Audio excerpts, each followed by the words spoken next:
Hi. ఈ video ముఖ్యంగా కుర్రోళ్ళకి, ఊళ్ళలో ఉండే వాళ్ళకి, సిటీలో ఉండే వాళ్ళకి కూడా. ఎందుకంటే నిన్న ఒక వీడియో చూశాను. వీడియో చూడగానే ఎలా అనిపించిందంటే, నిజంగా మనం మనుషుల మధ్య ఉంటున్నామా, లేక మృగాల మధ్య ఉంటున్నామా అనేటువంటి డౌట్ వచ్చింది నాకు. ఎందుకంటే బహుశా మీలో కొంతమంది చూస్తుండొచ్చు వీడియో.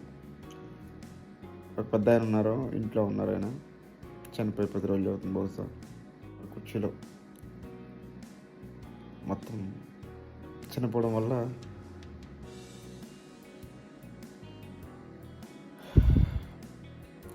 మొత్తం పురుగు పట్టేసింది. మొత్తం మొత్తం ఇంకా తల ఏమీ లేదు, ఇంకా అంత పురుగులు పట్టేసింది.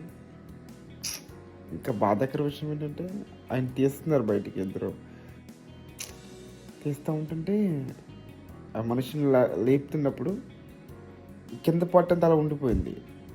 అంటే మొత్తం ఇంకా ఏమీ లేదు అక్కడ. బ్లర్ చేస్తారు వాళ్ళు, అంటే వీడియో చూడడానికి అంత భయంకరంగా ఉంది కాబట్టి వాళ్ళు బ్లర్ చేస్తారు అక్కడ. చాలా ఇబ్బందిగా ఉంది. దీని ద్వారా నేను మనకందరికీ చెప్పే విషయం ఏంటంటే, మీ ఊర్లో, మీ చుట్టుపక్కల ఖచ్చితంగా ఇలా ప్రతి ఊర్లో ఉంటారు వీళ్ళు, ఇలాంటి వాళ్ళు. మీ ఊరు చివరు, మీ వీధి చివరు, మీ ఇంటి పక్కన ఉంటారు కొంతమంది. ముసలి వాళ్ళు ఉంటారు, లేక ఒంటరి వాళ్ళు ఉంటారు. అది లేడీస్ అవ్వచ్చు, జెంట్స్ అవ్వచ్చు. ముసలి వాళ్ళు ముఖ్యంగా, వాళ్ళు రోజు మనతోనే ఉంటారు. వాళ్ళు ఆ ఇంటికి వెళ్ళి అడుక్కొని తినడమో, లేక ఒకరు పెట్టింది తింటూ ఉంటారు. కానీ బహుశా ఎవరి సాయం అడగరు.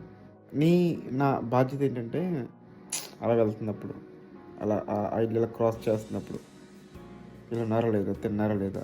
ఎందుకంటే వాళ్ళు తిన్నావా లేదా అని ఎవరు ఉంటారు. వాళ్ళకి మనిషి చనిపోవడం వేరు, చనిపోయిన తర్వాత ఆ మనిషి ఆ భూస్థాపిత ఏం అవ్వకుండానే పురుగులు పట్టేసి, అది భయంకరం. అది అటువంటి స్థితి ఎవరు రాకూడదు.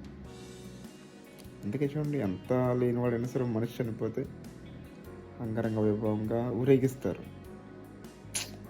వాడు బర్త్డే చేయకపోయినా డెత్ డే ఖచ్చితంగా చేస్తారు. ఎందుకంటే చివరి గడియ అని చెప్పి.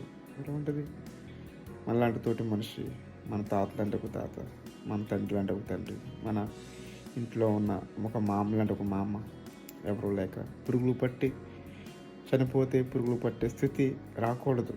సో అది రాకూడదంటే టీనేజ్ కుర్రోడు ఇదే బాధ్యత.